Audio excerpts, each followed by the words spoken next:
जनक जी के दरबार में उपस्थित हुए। ततः प्रभाते विमले कृतकर्मा नराधिपः विश्वामित्रं महात्मानं आजुहाव स राघवम्। दूसरे दिन श्री जनक जी महाराज ने राम लक्ष्मण के सहित विश्वामित्र जी को, उनकी मुनिमंडली के सहित विश्वामित्र जी को दरबार में बुलाया और उनका स्वागत किया। भगवन् स्वागतम तेस्तु किम करोमि तवानघ। हे मुनिवर, आपका स्वागत है, मैं आपकी क्या सेवा करूं? जनक जी ने पूछा। तो विश्वामित्र जी कुछ कहते, उसके पहले ही बगल में बैठे भगवान श्री राम ने धीरे से गुरु जी के कान में कहा, गुरु जी आप कहने दो कि वो धनुष हमको दिखा दे। वो धनुष देखने का बहाना करके ही तो लेकर के आए थे विश्वामित्र जी। और जब से जनकपुर में आए तब से राम जी जब मौका मिले तो विश्वामित्र जी से कहे, गुरु जी वो धनुष कब देखने को मिलेगा? विश्वामित्र जी ने कहा, राम धैर्य रखो, चलेंगे जनक जी के दरबार में, चलेंगे चर्चा करेंगे, फिर जनक जी उस धनुष का दर्शन कराएंगे। और दरबार में आते ही जो ही जनक जी ने कहा, स्वागतम भगवन् स्वागतम तेस्तु किम करोमि तवानघ। तो राम जी ने कहा, गुरुदेव वो धनुष कब देखने को मिलेगा? विश्वामित्र जी से रहा नहीं गया और विश्वामित्र जी ने कहा, राजन अगर मेरी सेवा करना चाहते हो तो एक काम करो। जनक जी ने कहा, क्या? विश्वामित्र जी ने कहा, वो धनुष मेरे राम को दिखा दो। एतत् दर्शय भद्रम ते कृत कामो नृपात्मजो। वो धनुष आप मेरे राम को दिखा दो और उस धनुष को ये देख लेंगे तो कृत कामो नृपात्मजो, ये दोनों राजकुमार जो हैं कृतकाम हो जाएंगे। कृतकाम माने इनका प्रयोजन पूर्ण हो जाए। इसी के लिए इतनी दूर तक ये आए हैं, यही बहाना करके मैं इनको लेकर के आया हूं, तो आप ये धनुष इनको दिखा दो। लेकिन विश्वामित्र जी मन में सोचने लगे, कहीं ये बालक हैं, चंचलता बस उस धनुष को छूने लगे, कुछ करने लगे तो कहीं जनक जी को बुरा न लग जाए कि कहां से ये दो बच्चे लेकर के चले आए, बड़े चंचल हैं। तो विश्वामित्र जी ने अपने तरफ से सफाई प्रस्तुत कर दी। विश्वामित्र जी ने कहा, दर्शनादस्य धनुषो यथेष्टम प्रतियास्यतः। ये केवल धनुष को देखेंगे बस, और देखने के बाद यथेष्टम प्रतियास्यतः, जैसे आए हैं ऐसे लौट जाएंगे। आप इनको धनुष दिखा दो। जब धनुष दिखाने की बात कही तो जनक जी ने कहा, मुनिवर जब धनुष दिखाने की ही बात है तो पूरी बात मैं बताऊं। जनक जी ने कहा, ये धनुष भगवान शंकर ने हमारे पूर्वज महाराज देवरात को धरोहर के रूप में दिया था। उस समय से इस धनुष की मेरे कुल में पूजा होती चली आई।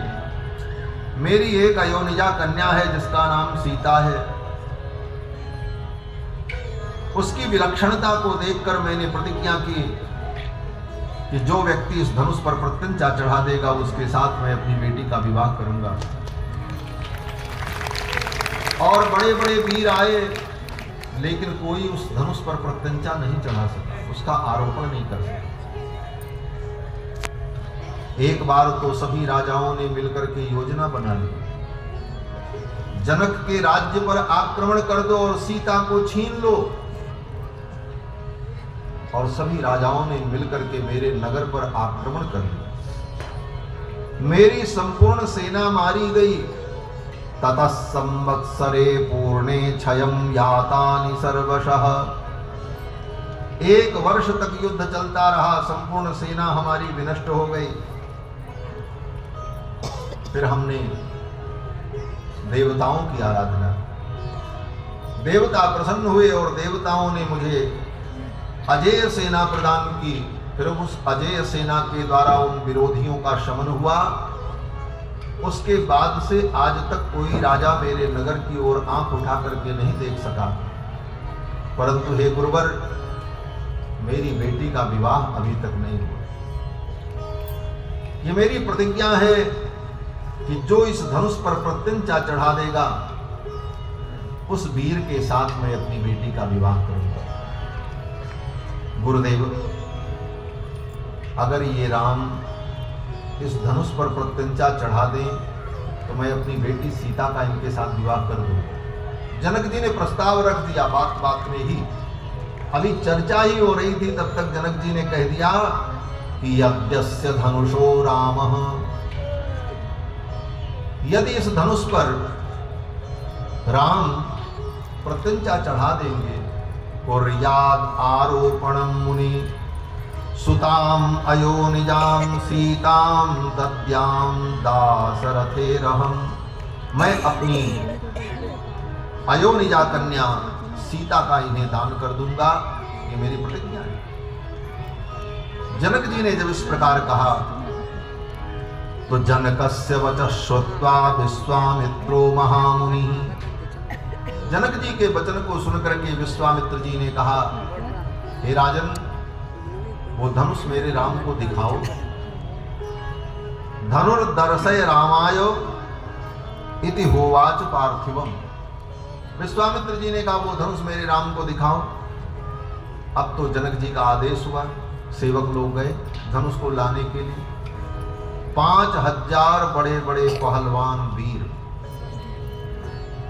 नृणाम शतानि 50, 5000 वीर, और वो भी कैसे, व्यायतानाम महात्मनाम, व्यायतानाम, व्यायतानाम माने बड़े लंबे चौड़े बड़े बड़े, ये नहीं छोटे मोटे पहलवान, व्यायतानाम महात्मनाम।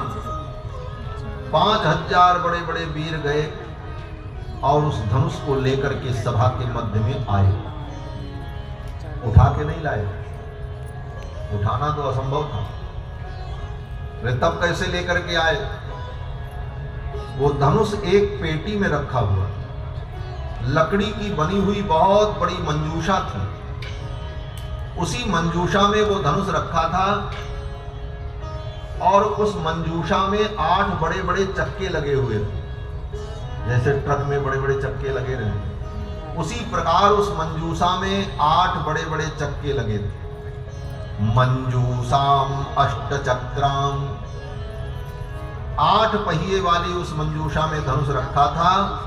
ताम समूहुस्ते कथंचन, 5000 वीर मिलकर किसी प्रकार धीरे धीरे खींच खींच करके ला करके उस मंजूषा को सभा के मध्य में रखा।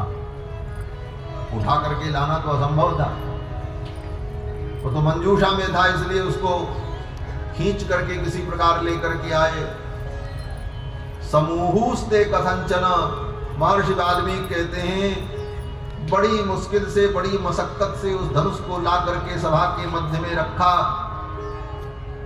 जब धनुष रखा गया तो जनक जी कहते हैं, हे मुनिवर, ये धनुष साधारण नहीं है, इस धनुष पर प्रत्यंचा चढ़ाना, इसका आरोपण करना सबके बस की बात नहीं। इस धनुष पर प्रत्यंचा कौन चढ़ा सकता है? प्रत्यंचा तो राम जी चढ़ाएंगे, आरोपण राम जी करेंगे, सारी दुनिया देखेगी। लेकिन इसके पहले जनक जी क्या कह रहे हैं? महर्षि वाल्मीकि जनक जी के मुख से भगवान की भगवत्ता का प्रतिपादन करने जा रहे हैं।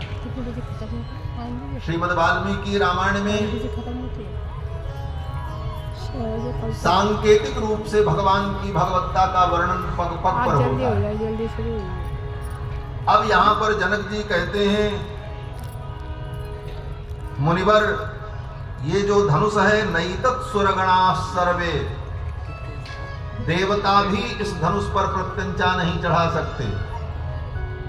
नैवं सुरगणा सर्वे सासुरा न च राक्षसाः, बड़े बड़े असुर भी इस धनुष पर प्रत्यंचा नहीं चढ़ा सकते। न राक्षसाः, बड़े बड़े वीर राक्षस भी इस धनुष पर प्रत्यंचा नहीं चढ़ा सकते। गंधर्व यक्ष प्रवराह, गंधर्व भी यक्ष भी इस धनुष पर प्रत्यंचा नहीं चढ़ा सकते। सकिन्नर महोरगाह, किन्नर, महोरग, महासर्प, करकोटक, अनंत, कंबल, वासुकी, ये जो महानाग हैं, ये वीर भी इस धनुष पर प्रत्यंचा नहीं चढ़ा सकते। फिर आगे जनक जी कहते हैं क्वा गतिर ही मनुष्याणाम, मनुष्य की क्या गति है कि मनुष्य इस पर प्रत्यंचा चढ़ा सकता है। जब देवता नहीं चढ़ा सकते, यक्ष किन्नर गंधर्व नहीं चढ़ा सकते, तो क्वा गतिर ही मनुष्याणाम धनुषोस्य प्रपूरणे,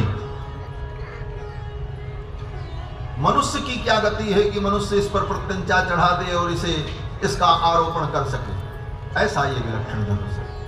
अब जनक जी के इन वचनों पर विचार करो। धनुष पर प्रत्यंचा किसने चढ़ाया? बोले राम जी ने चढ़ाया।